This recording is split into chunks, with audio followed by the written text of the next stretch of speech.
a mitad de la escritura, me di cuenta de algunas cosas. Escribir es un proceso de autoconocimiento. Muchas veces el primer sorprendido de lo que está apareciendo en la página es el propio autor o la propia autora.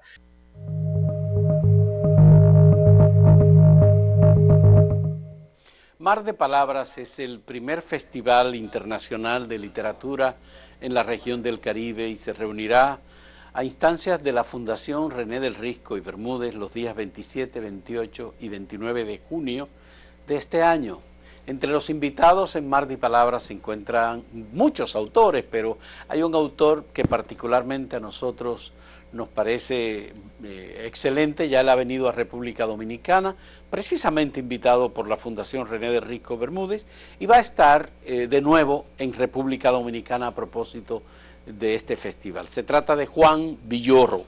Juan Villoro es un autor muy conocido en México, ha publicado muchos libros, ha ganado varios premios, es periodista además, profesor en la Universidad Nacional Autónoma de México, invitado, profesor en la Universidad de Yale, en la Universidad de Princeton, en Stanford y en la Universidad Pompeu Fabra de Barcelona, además de ser uno de los miembros de la Fundación Nuevo Periodismo, fundada por Gabriel García Márquez. Ha sido premiado en Cuba, en México, su país, en Colombia, en España, por libros o novelas como El Testigo o Arrecife.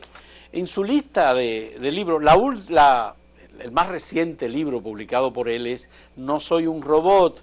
Del año 2023 tiene un libro que se llama La figura del mundo, que es un libro testimonial, un libro excelente, maravilloso sobre la vida y la relación de Luis Villoro con su familia, con sus hijos, con la filosofía. Luis Villoro, un intelectual mexicano, nacido en España, que estudió en Bélgica, su padre, y agradecemos muchísimo que Juan Villoro ha escrito sobre su padre. Muy interesante.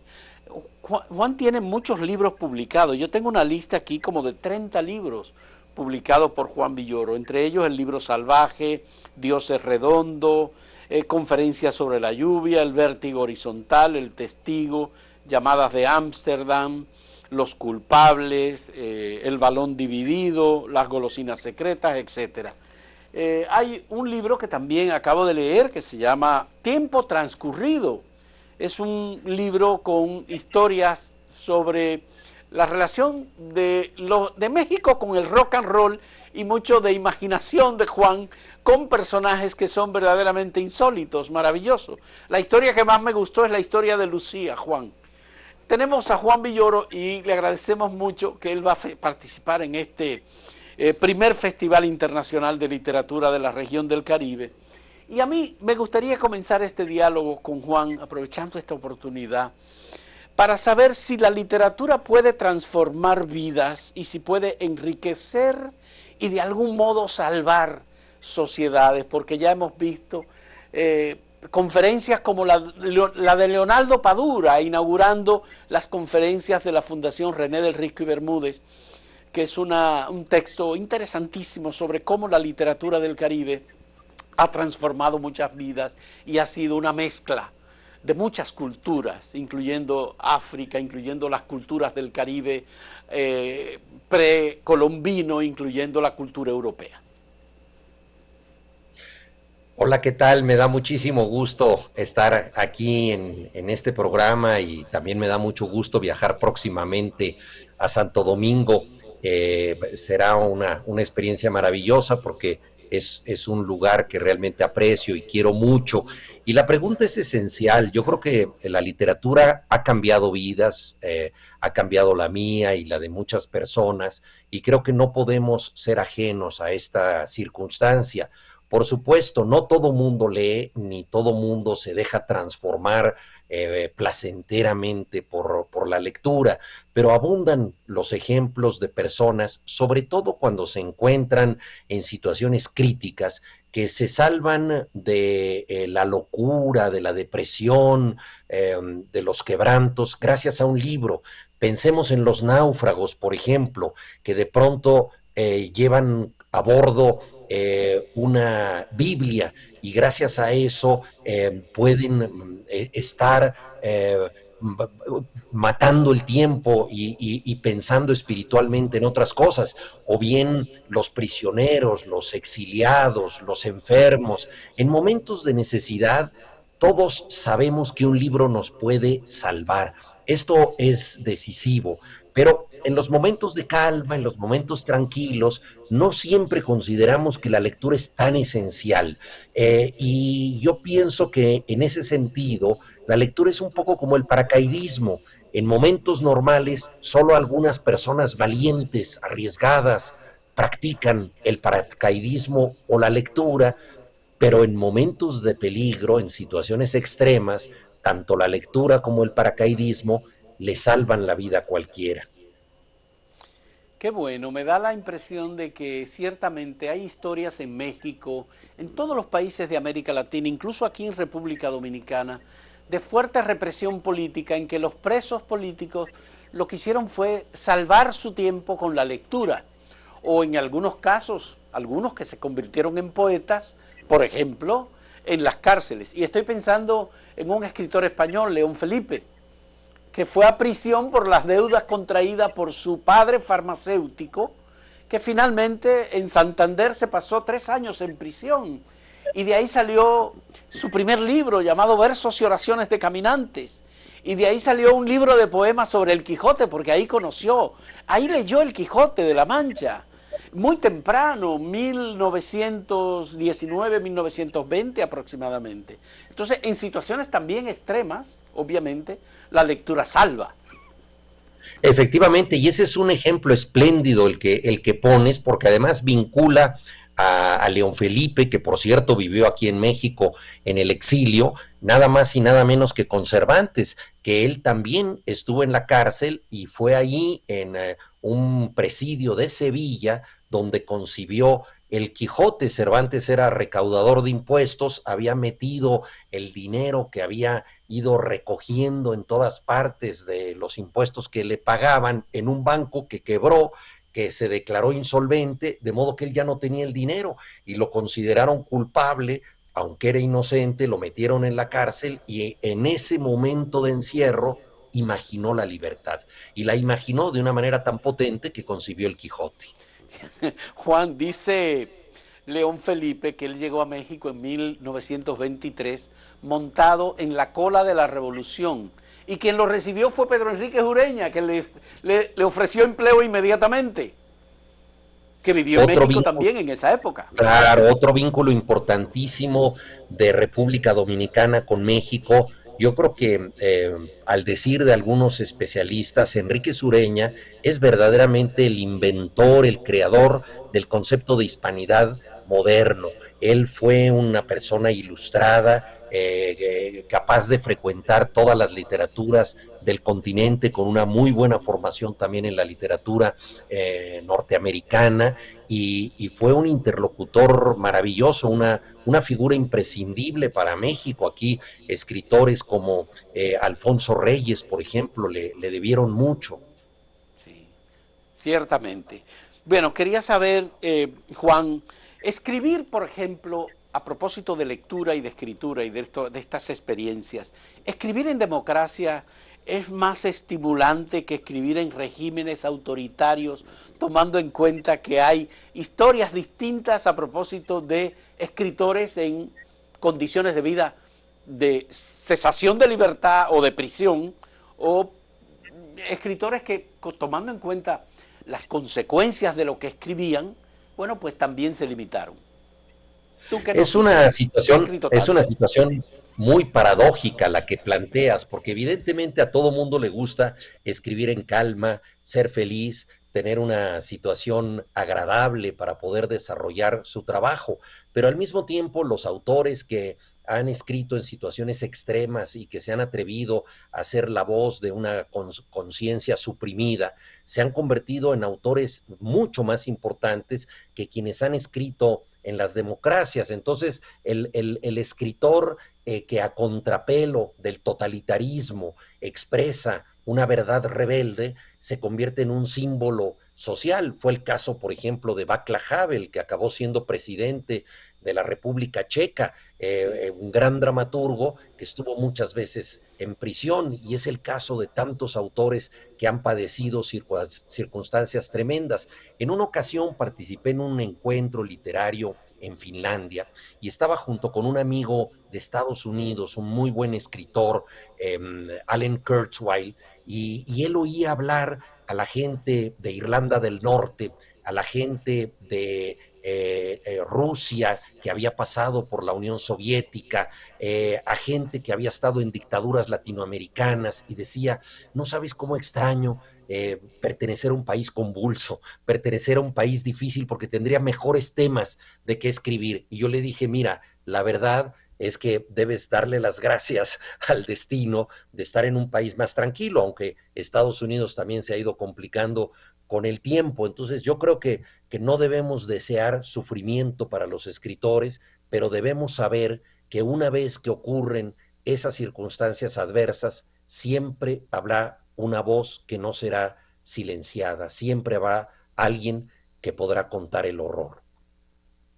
A mí me impresionó este libro Tiempo Transcurrido, que tú partes de 1968 y cuentas la historia de los jóvenes mexicanos que participaron en esa rebelión estudiantil y que además fueron parte, digamos, de esa matanza en la Plaza de las Tres Culturas, que representa un parteaguas, digamos, en la historia política de México.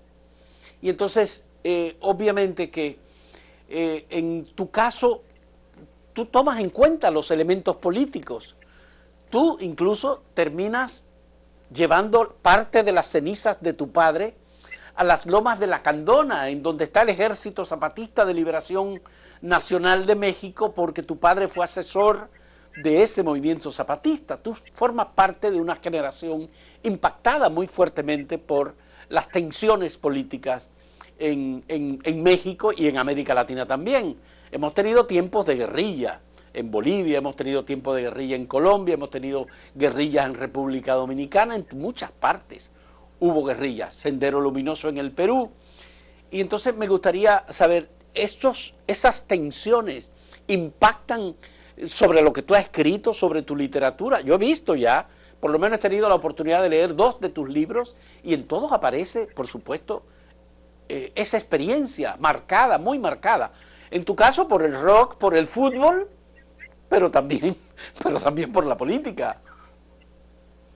En efecto, estoy totalmente de acuerdo con lo que mencionas. Yo creo que todo escritor depende de una circunstancia específica.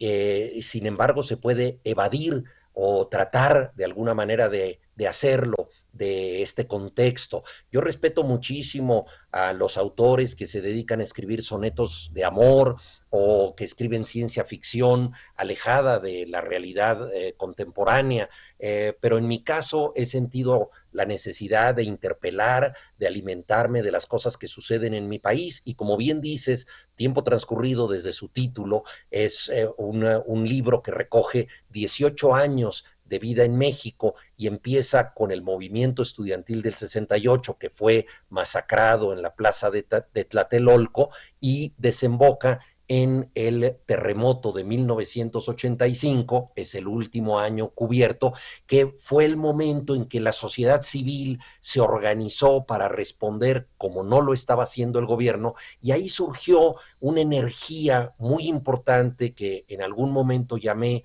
el Partido del Temblor. Era un grupo social sin una ideología definida, pero con una conciencia crítica, que iba a acabar algunos años después con la hegemonía del PRI en el país, que fue una hegemonía que duró 71 años y que Mario Vargas Llosa llamó la dictadura perfecta. Entonces, Tiempo Transcurrido son estos 18 años que tienen una pista sonora, tienen un soundtrack que es el rock, la música pop que acompañó a mi generación. El rock se convirtió en una credencial internacional para que todos los jóvenes de las tribus urbanas en el planeta nos identificáramos y buscáramos nuevas formas de amar, nuevas formas de hablar, de vestirnos, etcétera. Entonces quise captar estas transformaciones utilizando elementos de la realidad, pero inventando personajes. Entonces son esos 18 años mexicanos con criaturas imaginarias, con personajes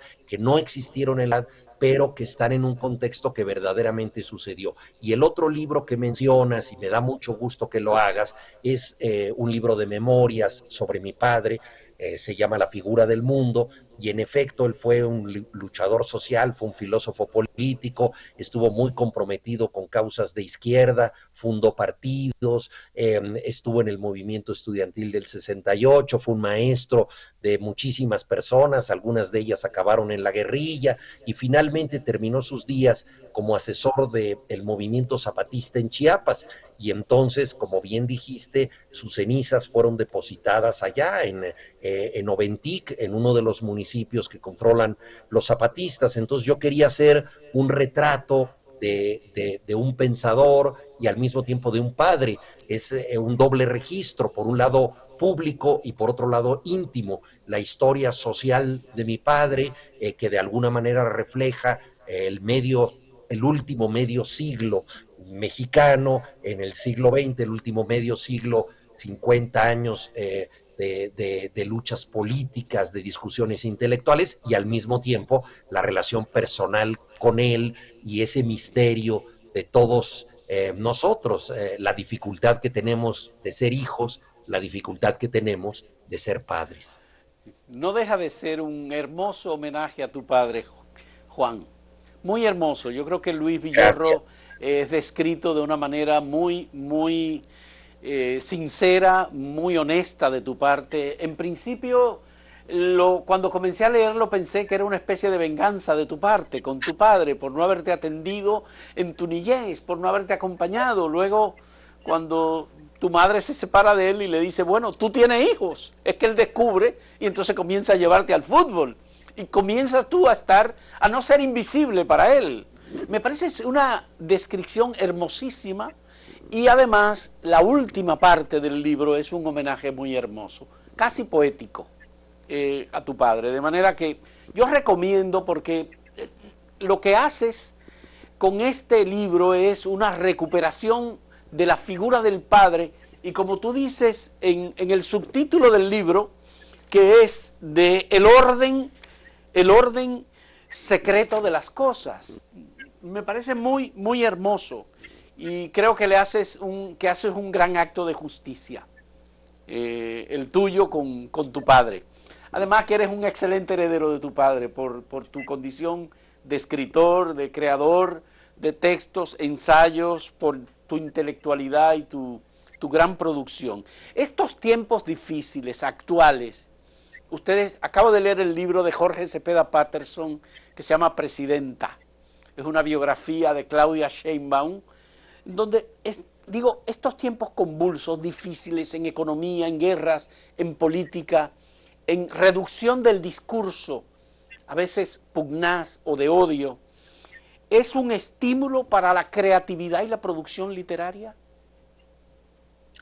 Yo creo que el mundo que vivimos es un mundo sumamente complejo y al mismo tiempo desafiante y por lo tanto estimulante. Vivimos en una realidad muy distorsionada por las redes sociales, por las fake news. En 2016, el diccionario Oxford decidió que la palabra de ese año fuera posverdad, que es el uso ideológico de la mentira. Y hay que recordar que 2016 fue el año en que Donald Trump ganó por primera vez la presidencia de Estados Unidos diciendo mentiras. Entonces, si el hombre más poderoso del planeta, al menos a nivel político, que no económico, porque habría otros candidatos, puede mentir continuamente, pues evidentemente estamos ante una distorsión de la realidad. Por lo tanto, la manera de relacionarnos con lo que todavía es verdadero es un gran desafío para el periodismo, que por supuesto está en desventaja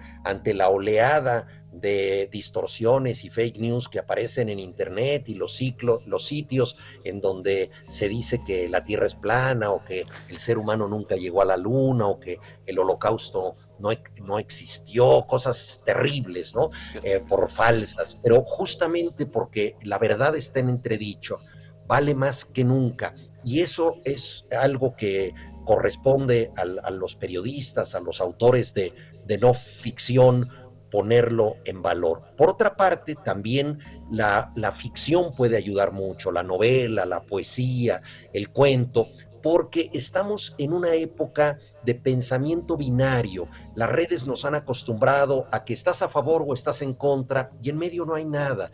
Das un like o te sumas a un linchamiento, pero la ambigüedad, los matices, las contradicciones, las enmiendas, las recapacitaciones, todas estas pulsiones y necesidades del pensamiento parecen desaparecer.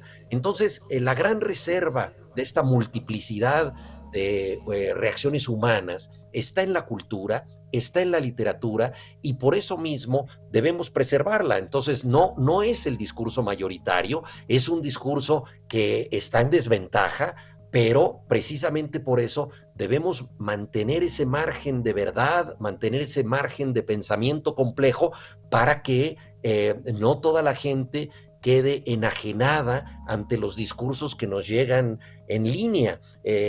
Muchas veces cuando uno sube a un vagón del metro o toma un avión, ve de inmediato a la gente hipnotizada ante un teléfono celular y consultando cosas banales, ¿no? Entonces, ¿dónde quedó la capacidad de interacción, de reflexión, de introspección? Bueno, creo que sigue estando en los libros, sigue estando en la literatura y es lo que hay que defender en festivales como el que haremos en Santo Domingo, en ferias de libro, en bibliotecas, en universidades, en presentaciones de libros, en fin, creo que hay un movimiento resistente ante esta simplificación de lo humano.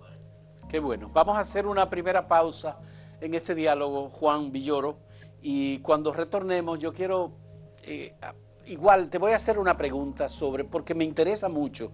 Yo leí el libro de Jorge Volpi que se llama Examen de mi padre.